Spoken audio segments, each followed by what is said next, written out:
YSR Congress party SCCL ఆధ్వర్యంలో రాష్ట్ర కార్యదర్శి మాతంగి సుబ్రాయణ పేరు. ఈరోజు బాబు జగజీవనరావు గారి 40వ వర్ధంతి సందర్భంగా ఈరోజు వైఎస్ఆర్ కాంగ్రెస్ పార్టీ ఆఫీసు నందు భారీగా ఈ ఘనంగా నివాళులు అర్పించడం జరిగింది. అదేవిధంగా చూస్తే జగజీవనరావు గారు ఎన్నో పదవులు అలంకరణ చేసి భారత ఉప ప్రధానిగా, కార్మిక శాఖ మంత్రిగా, ఈ విధంగా ఎన్నో పదవులు ఆయన చేయడం జరిగింది.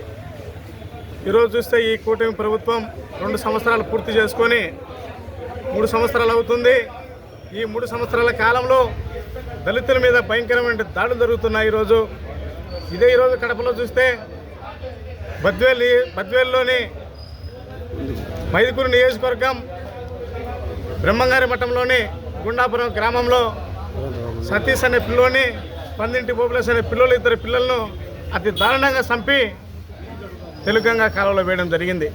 ఇంతవరకు ఈరోజు ఎవరు చంపింది అనేది కూడా ఈ కూటమి ప్రభుత్వంలో ఎవరనేది కూడా ఈ పోలీసులు ఇంతవరకు నిజ నిర్ధారణ చేయలేదు. మైదుకూరు డిఎస్పీ గారు కనీసం ఆ పిల్లలు చనిపోయినారు, ఎవరు చంపింది అనేది కూడా ఈరోజు ఇంతవరకు తేలలేదంటే ఎంత దారుణమైన పరిస్థితి ఉందో ఒక్కసారి ఆలోచన చేయండి. అదేవిధంగా చూస్తే కర్నూలు నియోజకవర్గంలోని బొందిమడుగుల గ్రామానికి చెందినటువంటి బొందిగోడ రమేష్, అతను కూడా ట్రాక్టర్తో గుద్ది అతి దారుణంగా చంపడం జరిగింది. దళితుల పక్షాన్ని నిలబడి దళితులపై పోరాటం చేస్తున్నటువంటి రమేష్ను దళితుల భూములు లాక్కున్నటువంటి ఈ కూటమి ప్రభుత్వం నాయకులు ఎదిరిస్తే అతన్ని చంపారు. అదేవిధంగా మందా సాల్మన్, పిన్నెల్లి గ్రామానికి చెందినటువంటి మందా సాల్మన్ను కూడా అతి దారుణంగా చంపడం జరిగింది. తన భార్య బాగలేక తన గ్రామానికి వచ్చి, పిన్నెల్లి గ్రామానికి చూడడానికి వచ్చి అక్కడ ఆయన బడిసెలతో రాటతో చంపడం జరిగింది.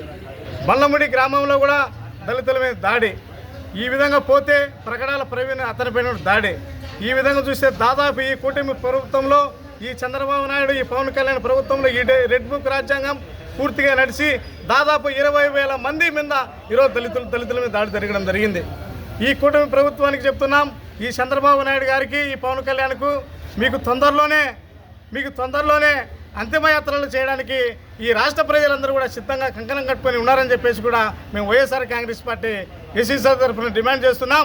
ఎందుకంటే ఈరోజు పవన్ కళ్యాణ్ మాట్లాడుతున్నాడు, ఈరోజు కులాలను రెచ్చగొట్టేది ఆయనే, మతాలను రెచ్చగొట్టేది ఆయనే, అన్ని విధాలుగా అన్ని కులాలపైన, అన్ని మతాలపైన విధ్వంసం సృష్టించి అన్ని జాతులకు, మతాలకు గలాటలు పెట్టి ఈరోజు తమాషా చేస్తున్నటువంటి పవన్ కళ్యాణ్, నీకు కూడా ఈరోజు మా ఎస్సీలు కూడా బుద్ధి చెప్పే రోజులు తొందరలోనే ఉన్నాయి.